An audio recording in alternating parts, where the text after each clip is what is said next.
నమస్తే అండి. సో ఈరోజు నేను తిరుపతి రావడం జరిగింది. సో 13వ మహాసమ్మేళనం పంచగవ్యకి సంబంధించి ఏదైతే మనం మహతి ఆడిటోరియంలో జరుగుతుందో సో అక్కడ నేను కూడా రావడం జరిగింది. సో అందులో భాగంగా మన స్థాపత్య వేద ధర్మానికి సంబంధించి సో హేమాద్రి గారు ఈయన మనకు తిరుపతిలో ఉంటారు. సో ఈయన పేరు హేమాద్రి. సో ఈయన కూడా కంప్లీట్గా ఈ స్థాపత్య వేదం అనేది నేర్చుకొని సో దాని మీదనే కంప్లీట్ ప్రాక్టీస్ అనేది చేస్తున్నారు.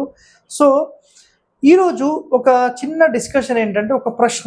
ఆ ప్రశ్న ఏంటంటే, సార్ అసలు ఈ గణితంలో శనివారం అనేది మనం తీసుకోవచ్చా లేదా? సో మీరు దీని మీద రీసెర్చ్ చేశారా? మరి నేను కూడా రీసెర్చ్ చేశాను. సో కొంతమంది ప్రేక్షకులకు ఏంటంటే ఈ శనివారానికి సంబంధించిన అనుమానాలు చాలామందికి ఉన్నాయి. మరి ఉండొచ్చా లేదా అనే దాని గురించి ఈరోజు ఒక చిన్న డిస్కషన్ చేద్దాం అని చెప్తే సరే అని చేస్తున్నాం. అంతేనా? అంతే సార్. రైట్. ఇప్పుడు ఇక్కడ ఒక పాయింట్ ఏంటంటే శనివారము అనేది 100% ఆయాది గణితంలో రావద్దా మరి రావచ్చా అంటే 100% రావద్దు, 100% రావచ్చు. ప్రతిదానికి కొన్ని నియమ నిబంధనలు అనేవి 100% ఉంటాయి. సో సాధారణంగా మనం మాట్లాడితే కనుక 100% వద్దు అనేస్తాం, అది క్లియర్ కట్. బట్ ఇక్కడ గుర్తుపెట్టుకోండి, ఇక్కడ ఒకసారి జూమ్ చేయండి. ఇక్కడ మనకు గణితంలో తీసుకునేటప్పుడు 6 అంశాలలో క్యాలిక్యులేషన్ అంటే ఇది షడ్వర్గం అంటాం. షడ్వర్గము, దశవర్గము, షోడశ వర్గము. సో ఈ 3 వర్గాల్లో తీసుకున్నప్పుడు కేవలం 6 మాత్రమే. అంటే షడ్వర్గంలో మనం ఏమేమి సింపుల్గా తీసుకుంటామంటే వారము, ధనము, రుణము, యోని, నక్షత్రము, అంశ ఇవి తీసుకుంటాం. సో ఈ 6 లోపల గనక ఈ శనివారం అనేది ఈ 6 పాస్ అయినప్పుడు అంటే ఈ 6 బాగున్నప్పుడు శనివారం వస్తే జనరల్గా తీసుకోం. ఇది క్లియర్ కట్. ఎందుకంటే గణితం ఎంత ప్యూరిఫికేషన్ మనం చేస్తే ఆ ఇంటి లోపల వ్యక్తులు అంత సూపర్గా ఉంటారు అనేది ఇక్కడ ఒక కాన్సెప్ట్ అండి. సో ఇక్కడ ఒక సింపుల్ కాన్సెప్ట్ మీకు చెప్తాను నేను. బంగారము ఒక ఘని వచ్చింది, ఆ ఘని ఒక 10 కిలోలు ఉంది. సో దాన్ని ప్యూరిఫై చేసినప్పుడు జస్ట్ పైన మనం ప్యూరిఫై చేస్తే కరెక్ట్గా కేజీ మాత్రమే వచ్చింది. అలా కాకుండా ఇన్డెప్త్ చాలా ప్యూరిఫికేషన్స్ చేస్తే 2-3 కేజీలు కూడా వచ్చేసింది. సో ఇక్కడ ఏం జరుగుతుందంటే ఇంటికి సంబంధించిన గణితం అనే విషయంలో సింపుల్గా మనం చేసేది ఫస్ట్ 6 అంశాలు, తర్వాత 10, తర్వాత 16. ఎన్ని అంశాలు మనకు ఎక్కువ వస్తే అంత ప్రయోజనకరంగా ఉంటుంది. సో మనము ఏదైనా ఒక గణితంలో 16 అంశాలలో 15 పాస్ అయి ఒక శనివారం వచ్చిందనుకోండి, ఏమీ కాదు. అదేవిధంగా ఒక శనివారం అని కాదు, ఈ 16 అంశాలలో ఏ ఒక్క గణితము డిఫరెన్స్ వచ్చినా ఏమీ కాదు. ఎంత ప్యూరిఫికేషన్ మనం 6 దాటి ఎంత ఎక్కువ చేస్తే అంత మంచిది. సో ఇందులో 6 అన్నాం, 10 అన్నాం, 16 అన్నాం, 24 ఉంటాయి, 32 దాకా కూడా మనం వెళ్ళొచ్చు. సో అంత డీప్ ఇప్పుడు ఈ కాలంలో చేసేవాళ్ళు కూడా లేరు. బట్ మ్యాక్సిమం ఇది సఫిషియంట్.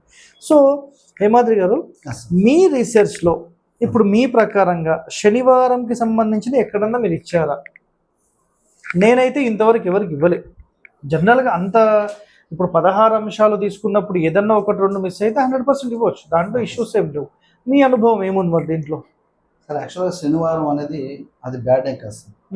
మంగళవారం కూడా బ్యాడ్ కాదు. 7 వారాలు మంచివే. శనివారం స్వాతి నక్షత్రంతో కూడిన ఆయాది నెంబరు అది పర్టికులర్గా అది అమృత యోగాన్ని ఇస్తుంది. అంటే కొత్త పాయింట్ గుర్తుపెట్టుకోండి, ఆయన చెప్పే పాయింట్స్ సబ్జెక్టు ఇన్డెప్త్గా తెలిసిన వాళ్ళకి ఈ పాయింట్లు చిన్న పాయింట్, ఇది చాలా చిన్నది, ఎవరన్నా అడిగానే చాలా చిన్న పాయింట్. శనివారం స్వాతి నక్షత్రం అమృత యోగంతో కూడింది. అదేవిధంగా మంగళవారం ఉత్తరాభాద్ర నక్షత్రం అంటే 26వ నక్షత్రం, ఆ నక్షత్రంతో కూడిన ఆయాది గణం అది కూడా అమృత యోగం. అలాగే ఆదివారం మూలా నక్షత్రం అమృత యోగం. ఇలా చాలా ఉన్నాయి సార్, ఒకటి కాదు. ఈ స్పెషల్గా శనివారం తీసుకోకూడదు అంటే ఎందుకు తీసుకోకూడదు అసలు ఆ క్వశ్చన్ రేస్ చేసిన వాళ్ళు అంటే యూట్యూబ్ ఛానల్స్లో వాళ్ళు సరైన నాలెడ్జ్ ఉందో లేదో మనకు తెలియదండి. స్థపతి ఇచ్చిన గోల్డెన్ నెంబర్స్లో 21 నెంబరు శనివారంతో కూడింది, 217 నెంబరు ఆయాది నెంబర్. నేను చెప్పేది ఆయాది నెంబర్స్. ఓకే, 217 217. ఓకే, అది కూడా శనివారంతో కూడిన నెంబరే. ఓకే, 595 595 అంటే ఇవన్నీ కూడా శనివారంతో కూడిన ఆయాది నెంబర్స్.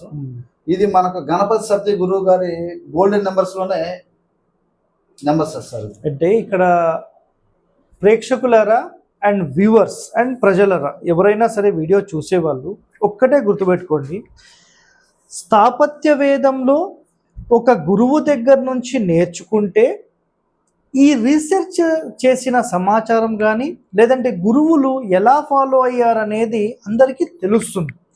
సో గురువే లేనోడు ఎవడో ఒకడు వీడియోలు చేసి స్థాపత్య వేదం నేర్చుకున్నా అని చెప్పి సో ప్రజలకు ఒక తప్పుదోవ పట్టించడము లాంటివి చేస్తూ ఉంటారు. సో దయచేసి కొంతమంది ఇలాంటి వ్యక్తులతో జాగ్రత్త. మీరు ఎంత మంచిది తీసి పెట్టినా పుల్లలు మాత్రమే వెతుక్కుంటూ కూర్చుంటే వాడి జీవితంలో వాడు ఎప్పటికీ ఎదగడు. ఇది అందరికీ తెలిసిందే. సో మనము నిజంగా అసలు గురువులు ఏం చెప్పారు, ఏ కండిషన్ మీద చెప్పి ఉండొచ్చు. ఇప్పుడు గణపతి స్థపతి గారు రాసిన స్థాపత్య వేదంలో క్లియర్గా కొన్ని నెంబర్స్ ఇచ్చేశారు ఆయన, ఇవి 100% తీసుకోవచ్చు అని.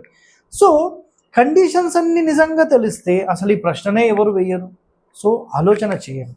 సో 100% వారాలకు సంబంధించి లేదంటే వారం అనుకోండి, నక్షత్రం అనుకోండి, ఇట్లా డిఫరెంట్గా అంశాలు మొత్తం ఎన్ని చెక్ చేశామనే దాన్ని బట్టి మనం గుర్తుపెట్టుకోవాలి.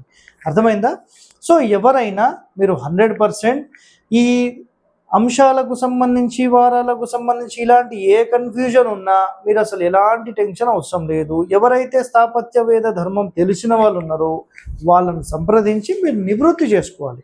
ఇప్పుడు ఎవరో జ్ఞానం లేనోడు, అసలు గణితమే తెలియదన్నోడు, గణితమే లేదన్నోడు, ఈ ఆయాది గణితమే వేస్ట్ అన్నోడు వాని దగ్గరికి మీరు వెళ్తే అతను మిమ్మల్ని తప్పుదోవలోకి తీసుకెళ్తాడు. జాగ్రత్తగా ఉండండి.